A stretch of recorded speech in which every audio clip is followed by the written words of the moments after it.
बेटा बल्ला चलाकर कानून तोड़ता है और पिताजी जुबान चलाकर मर्यादा। यही है विजयवर्गीय परिवार का असली चाल, चरित्र और चेहरा। हाथ में वकालत की डिग्री लेकिन जुबान पर सड़क छाप गाली मिली मध्य प्रदेश के उन मंत्री जी से जिन्हें सवाल पूछने वाले घंटा नजर आते हैं। आज पत्रकार की हैसियत पूछ रहे हैं, कल जनता के पैरों में गिरेंगे। कुर्सी के अहंकार में डूबे नेताजी की हकीकत आपको जरूर जाननी चाहिए। जब सत्ता का नशा सिर चढ़कर बोलने लगे और जन सेवा का चोला ओढ़े नेता सड़क छाप भाषा पर उतर आए तो समझ लीजिए कि लोकतंत्र खतरे में नहीं बल्कि शर्मिंदा है। मध्य प्रदेश की राजनीति में एक ऐसे नेता हैं जो काम से ज्यादा अपने कारनामों के लिए जाने जाते हैं। नाम है कैलाश विजयवर्गीय। वैसे तो ये खुद को बहुत बड़ा नेता मानते हैं, लेकिन जब इनका मुंह खुलता है तो आसपास खड़े लोग भी शर्म से पानी पानी हो जाते हैं।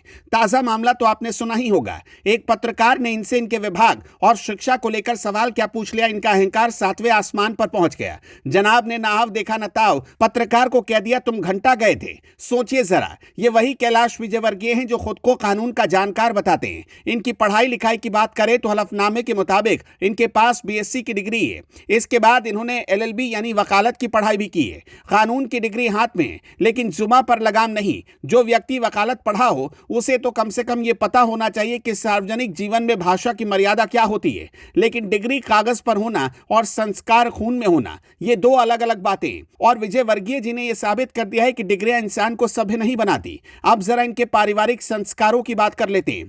कहते हैं ना कि जैसा बीज होगा वैसा ही फल आएगा। इनके सुपुत्र आकाश विजयवर्गीय तो इनसे भी 4 कदम आगे निकले थे। पूरा देश नहीं भूला वो नजारा जब आकाश विजयवर्गीय ने इंदौर में एक नगर निगम अधिकारी को क्रिकेट के बैट से दौड़ाकर पीटा था। उस वक्त आकाश विजयवर्गीय को बल्लेबाजी करते देख ऐसा लगा मानो ये किसी गुंडे की फिल्म का सीन हो। बेटा हाथ में बल्ला लेकर कानून हाथ में लेता है और पिता जुबान से बोलकर लोकतंत्र का मजाक उड़ाते हैं, पत्रकारों को धकियाते हैं। गजब का तालमेल है, पहले पिताजी और बाद में बेटा। एक शारीरिक हमला करता है, दूसरा मानसिक हमला। कैलाश विजयवर्गीय की संपत्ति की बात करें तो ये किसी राजा महाराजा से कम नहीं है। चुनाव आयोग को दिए गए हलफनामे के मुताबिक इनके पास करोड़ों की संपत्ति है। नकदी, बैंक बैलेंस, गहने और आलिशान गाड़ियां, सब कुछ है इनके पास। जनसेवा का दावा करने वाले नेताजी की संपत्ति साल दर साल दिन दोगुनी रात चौगुनी तरक्की कर रही है, लेकिन इनकी भाषा और इनका व्यवहार रसातल में जा रहा है। सवाल ये उठता है कितना पैसा और इतनी पावर आने के बाद भी इनके अंदर का सड़क छाप गुंडा खत्म क्यों नहीं होता। इनको महिला सुरक्षा और नारी सम्मान पर भाषण देते हुए भी सुना जा सकता है, लेकिन हकीकत यह है कि जब भी ये फंसते हैं तो या तो मीडिया को गाली देते हैं या फिर बेतुके बयान देकर माहौल खराब करते हैं। पत्रकारों को घंटा कहना सिर्फ एक शब्द नहीं है, ये इनकी मानसिकता है। ये बताता है कि जनता और जनता की आवाज उठाने वालों को अपने जूतों की नोक पर रखते हैं। इन्हें लगता है कि सत्ता इनके बाप की जागीर है और कोई इनसे सवाल पूछने की जरूरत कैसे कर सकता है। मध्य प्रदेश सरकार में मंत्री हैं, जिम्मेदार पद पर बैठे हैं, लेकिन जिम्मेदारी नाम की चीज इन्हें छू कर भी नहीं गई है। अगर कोई इनसे सवाल पूछ ले तो ये अपनी हैसियत बताने लगते हैं। अरे मंत्री जी, हैसियत तो जनता तय करती है। आज कुर्सी है तो शेर बन रहे हो, कुर्सी नहीं होगी तो उसी जनता के बीच जाना पड़ेगा जिसे आज तुम हिकारत की नजर से देख रहे हो। कुल मिलाकर कहानी यह है कि कैलाश विजयवर्गीय और उनका परिवार खुद को कानून और संविधान से ऊपर समझता है।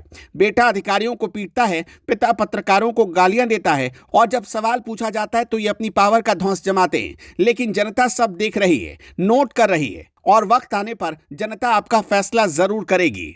दर्शकों, कैलाश विजयवर्गीय ने जो पत्रकार के साथ किया, इस पर आपका क्या कहना है? कमेंट बॉक्स में हमें जरूर बताइएगा। हालांकि एक और खबर आ रही है कि बाद में इन्होंने माफी भी मांग ली है, लेकिन क्या माफी मांगना काफी है? कैलाश विजयवर्गीय की आदत है, पहले वो इसी तरह लोगों को अपमानित करते हैं और बाद में माफी मांग लेते हैं। तो क्या हर बार इन्हें माफ कर दिया जाना चाहिए? वैसे एक बात आपको बता देते हैं, 10 मासूम बच्चों की जान गई थी, गंदा पानी पीने की वजह से जान गई थी। पत्रकार की गलती क्या थी? पत्रकार ने उसी पर तो सवाल पूछा था, इधर उधर का कोई सवाल नहीं पूछा, कोई राजनीतिक सवाल भी नहीं था। ये नहीं कि पार्टी पर या उन पर सवाल उठा रहे थे। पत्रकार तो सीधा यही पूछ रहे थे कि अभी तक कोई मुआवजा नहीं मिला है। 10 मासूम बच्चों की जान चली गई है गंदा पानी पीने से, इसमें गलत क्या है? दर्शकों आप बताइए, क्या पत्रकार ने यह सवाल पूछकर गलत किया है?